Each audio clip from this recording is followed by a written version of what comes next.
हरे कृष्णा शुद्धि भक्तगण वृंदावन ब्लॉगर पक्ष থেকে সবাইকে শুভেচ্ছা এবং অভিনন্দন। সে বৃন্দাবন ধাম কি জয়, রাধা রানী কি জয়। তো এখন আমরা এখানে আছি, আজকে 6 মার্চ 2025। তো আমাদের সাথে এখানে রাজস্থান বলবো নাকি কলকাতা বলবো সেটাই বুঝতে পারছি না, কেননা ওনাদের জন্মস্থান হচ্ছে কলকাতায়, কিন্তু ওনারা বড়ও সেখানে হয়েছে, কিন্তু ওনারা রাজস্থানেও আসা যাওয়া করছেন। দুটো জায়গায় ওনাদের বাড়ি বলতে পারেন, তো রাজস্থান বলুন বা কলকাতা দুটো জায়গায়। তো ওখান থেকে ওনারা আগত, মানে রাজস্থান বা কলকাতা যেখানেই বলুন দুই জায়গা থেকেই আগত। এখন আমরা এখানে গোকুল মহাবনের দর্শনে এসেছি আজকে। ওনারা দর্শনের জন্য ভিতরে গেছে, এখনও দর্শন খুলেনি, কিছুক্ষণ পর খুলবে। এটি হচ্ছে রাধারানীর জন্মভূমি রাভেল। তো আপনারা দর্শন করুন, কৃপা লাভ করুন। চ্যানেলটি অবশ্যই সাবস্ক্রাইব করে যুক্ত হয়ে যাবেন, এবং ফেসবুক পেজ থেকে যদি হয়ে থাকেন তাহলে লাইক কমেন্ট শেয়ার করে আপনাদের অবশ্যই মতামত জানাবেন। হরি বল।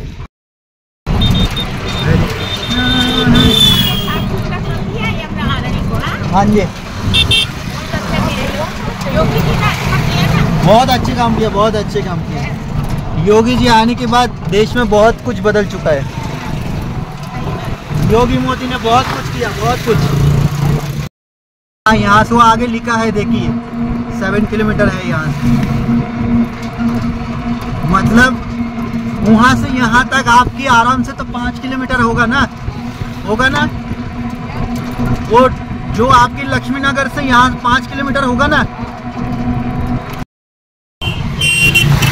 देखो यहाँ लिखा है राधा रानी जन्मभूमि, देखो लिखा है, देख सकते हो आप, देखा ना लिखा।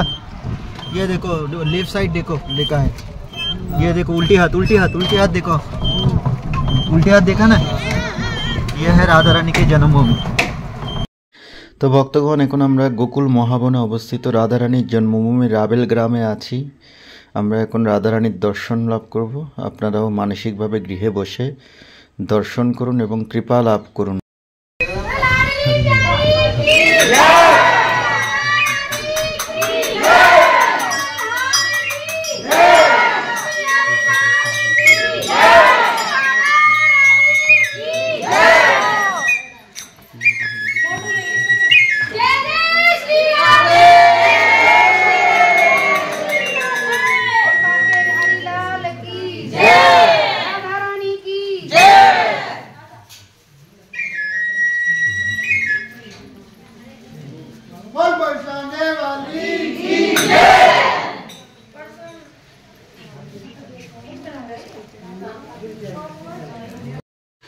তো ভক্তগণ, এটি হচ্ছে সেই স্থান যে স্থানে রাধারানীর অন্নপ্রাশন হয়েছিল এবং রাধারানীর চোখ খুলে সর্বপ্রথম কৃষ্ণকে দর্শন করেছিলেন। তো ভক্তরা যাচ্ছে ওখানে দর্শন করার জন্য। আমি তো সব সময় করি, আমার আর ইচ্ছে করছিল না।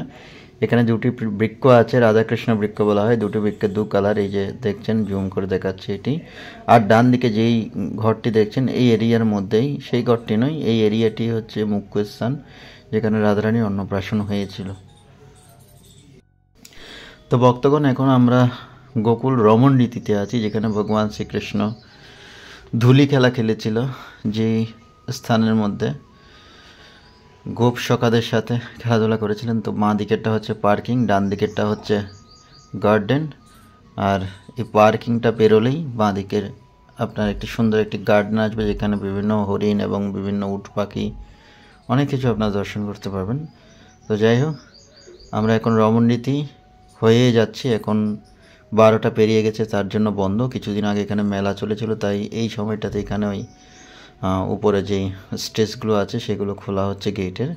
তো এখন আমরা এখান থেকে ছেড়ে চলে যাচ্ছি শেষের দর্শনগুলোর জন্য। তো আমরা চিন্তাহরণ ব্রহ্মাণ্ডঘাট, তারপর ওদিক দিয়ে চিন্তাহরণ মহাদেব ব্রহ্মাণ্ডঘাট, উকালবন্ধন, 84 খাম্বা, যাবতীয় যত দর্শন আছে সবগুলো আমরা করে আসবো পরপর। তো এখন আমরা 84 খাম্বার খুব পাশাপাশি চলে এসেছি। এটা হচ্ছে শর্টকাট রাস্তা, এদিক দিয়ে একটু বেশি ঘুরে যেতে হয়।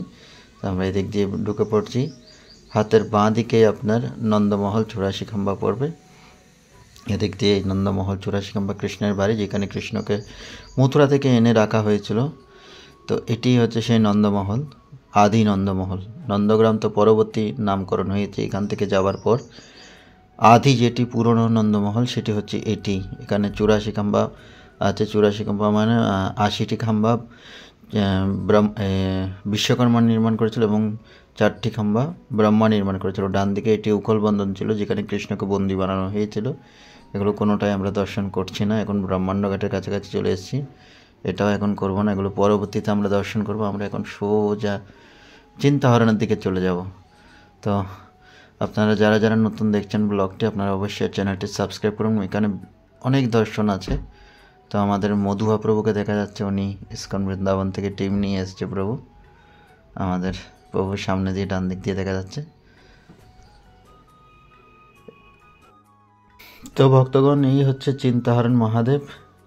শিবজি সর্বপ্রথম এই স্থানে ভগবান শ্রীকৃষ্ণের বাল্যরূপ দর্শনের জন্য এসেছিলেন। মা যশোদা ওনাকে দর্শন করতে দেননি। তো আমাদের ভক্তরা একটু গান্নার জুস খাচ্ছে, আমাকেও ডাকলো, খেলাম।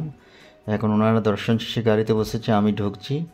তো এই শিব দর্শনের মাধ্যমে আপনারা 1108টি শিবের দর্শনের কৃপা লাভ করতে পারবেন।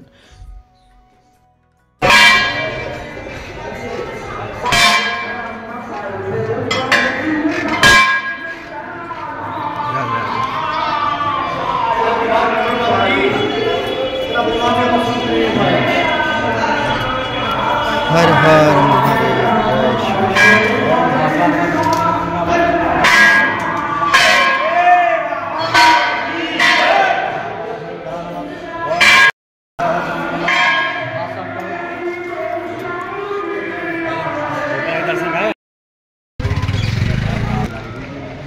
हरे कृष्ण।